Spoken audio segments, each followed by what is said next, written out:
আজ আমি আপনাদের কাছে মেদিনীপুরের রান্না, এটা আমার দিদিমা রান্না করতো, আদা জিরে দিয়ে শিঙি মাছের ঝোল। কিভাবে করছি আপনারা দেখুন। আমার দিদিমা এটা আমার মাকে দেখে, মানে মা করতো, দিদিমার কাছ থেকে শিখে এসে। এখন দিদিমা মা সব গত, এবার আমি এমনি শুধু করি। আজ আমি সেই পদ্ধতিতে করব, আপনাদের দেখাচ্ছি। এই যে কড়া প্রথমে বসিয়ে দিয়েছি। কড়া গরম হয়ে গেছে। হ্যাঁ, গরম হয়ে গেছে। কড়া গরম হয়ে গেছে, তেল দিয়ে নিই আগে।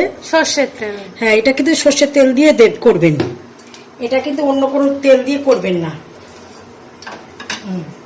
এই তেলটা যখন গায়ে মাখিয়ে নিচ্ছেন, শিঙি মাছের একটা গুণ, খুব একটা গায়ে লেগে যায় না। অন্য মাছ যেমন আটকে যায়, মানে তুলতে গেলে একটু গায়ে মাংস লেগে যায়, এটা কিন্তু সেই রকম নয়।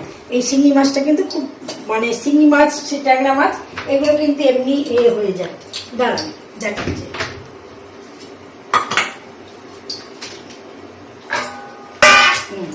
আগে থেকেই মা এটাকে, আমি আগে থেকেই নুন দিয়ে, হ্যাঁ, মাখিয়ে রেখেছিলাম এবং নুন দিয়ে আগে ঘষে নিয়েছি। এই যে মাছটা একটু যেন মনে হচ্ছে একটু হরহরের ভাবটা, আমি কাটিয়ে এনেছি। এটা কিন্তু আমাদের দেশে বড় বড় পাওয়া যায়, ডুমুর পাতা পাওয়া যায়। ডুমুর পাতা দিয়ে মাছটাকে ভালো করে ঘষে নেয়, তারপরে এই জিনিসটা। আর যদি তোমরা ডুমুর পাতা না পাও, তাহলে আমরা যেমন নুন দিয়ে করেছি তেমন। আর বেশি করবেন, বড্ড ফাটে, সর্ষের তেল মাখিয়ে নেবেন, খুব ফাটে। আমার তো খুবই ভয় করছে এটা করতে। আচ্ছা, একটু কমিয়ে দিই, একটু নুন দিয়ে দাও। একটু তেলের মধ্যে নুন দিয়ে দিলে কি হয়, মাছগুলো বেশি ফাটে না। এইবার মাছগুলো আমি ছেড়ে দিচ্ছি। এই যে ফট করে ফাটতে শুরু করে দিয়েছে।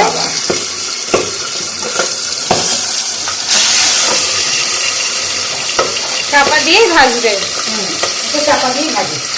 মাছ কিন্তু ভাজা হয়ে গেছে, বেশিক্ষণ ভাজবেন না। এই মাছগুলো বেশি ভাজলে এগুলো নরম শক্ত হয়ে যাবে।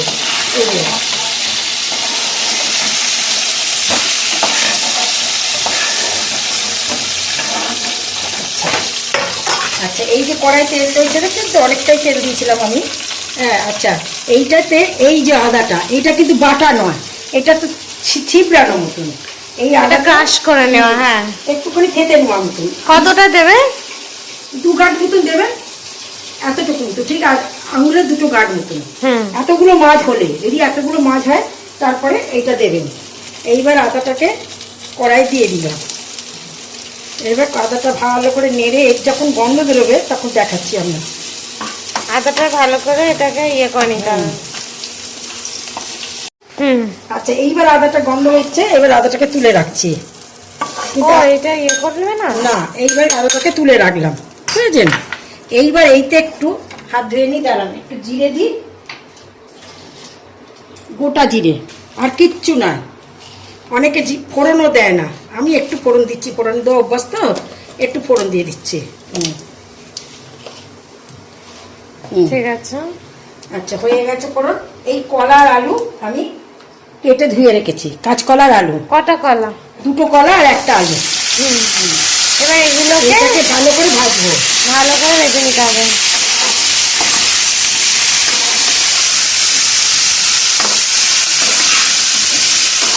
ঠিক আছে, পরে একটু দিন, একটুখানি ভাজা হোক, তারপরে নুন হলুদ।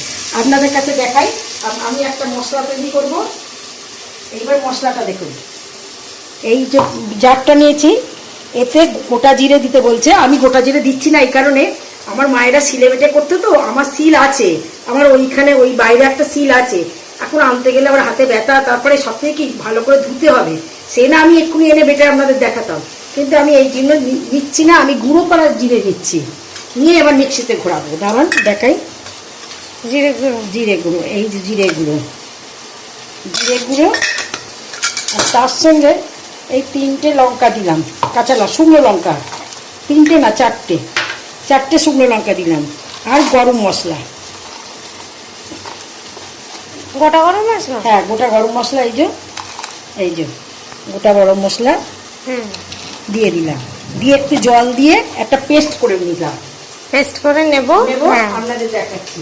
ততক্ষণ ওটা ভাজা হচ্ছে হোক। এবার আমার কলা আলুটা ভাজা হয়ে গেছে। এইবার এইটা আমি নুন দেব। আগে মশলাটা দিই, মশলাটা তো আপনাদের আগে দেখিয়েছি কি কি দিয়েছি। ওর মধ্যে দিয়ে দেবে? হ্যাঁ, এই মশলা দেবো, নুন দেবো, হলুদ দেবো, দিয়ে কষতে থাকবো। একটু ধোয়া জল দিয়ে দেবো। একটু ধুয়ে জল দিয়ে দাও। দিচ্ছি আমি হলুদ দিই।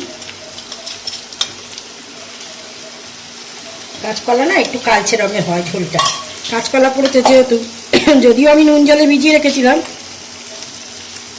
কোনটাকে নুন জলে ভিজিয়ে রাখলে কি রংটা ভালো হ্যাঁ, হয়? রংটা ভালো না, কাঁচকলা কষ্টা ভাবটা কেটে যায়, আর কাঁচকলা কালো ভাবটা আসে না, একটু কালো মতন আসে। তো এই যে এই জলটা দিয়ে দিলাম, দিয়ে এইবার এইটাকে ভাজতে ধোয়া থাকবে, তা কষবে।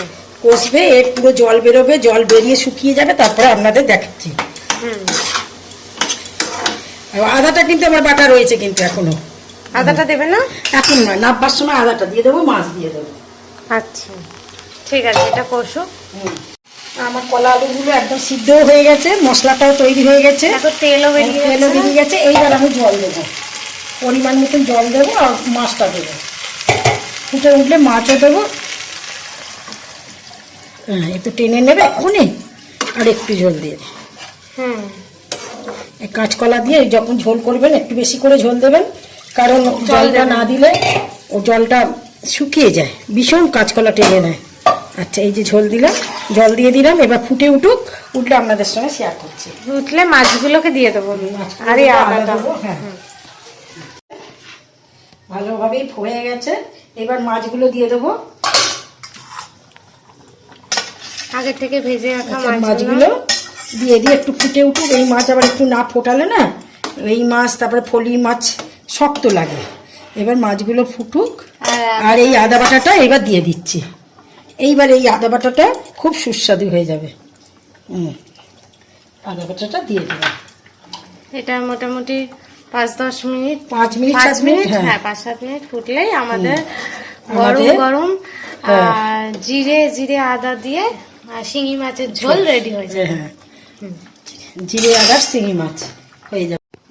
আপনাদের এই মাছের ঝোলের ভিডিওটা যদি আপনাদের ভালো লেগে থাকে, তাহলে আপনারা একটা সাবস্ক্রাইব করে দেবেন, একটা লাইক করে দেবেন। নমস্কার।